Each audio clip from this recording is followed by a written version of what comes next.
今天我在我的车库里围绕着我这些小跑车露营，顺便给你们看一下我摩托车的最新配色。我订了能铺满整个房间的录音设备，绝对能配得上我最新配色的 Street Fighter V4S。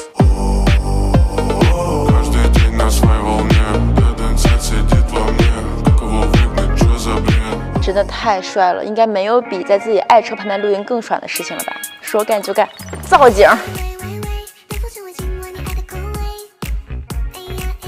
哇哦，跟自己所有最喜欢的车睡在一起，这已经是爱车人的巅峰之行为了吧？懒人沙发，这条杜卡迪，这都是男人的最爱呀！还订了一些小水果，然后等一下装一个桌子放在这边，咱们现在就可以开始午夜 party 了。等会儿啪把灯一关，哇哦！我们摆小蛋糕，你帮我摆一下呗，我想先玩一会儿仔角真杀已经。我这咋没异兽了？你那是换皮仙侠，我这开局自选648种异兽，30座血袋随意孵化，每次孵化出的异兽都不同，都能无限吞噬进阶。左下角还有跟厂家准备的百科血袋礼包呢。哎妈，那我该下一个。此时此刻不觉得少一点什么声音吗？发动机的声音。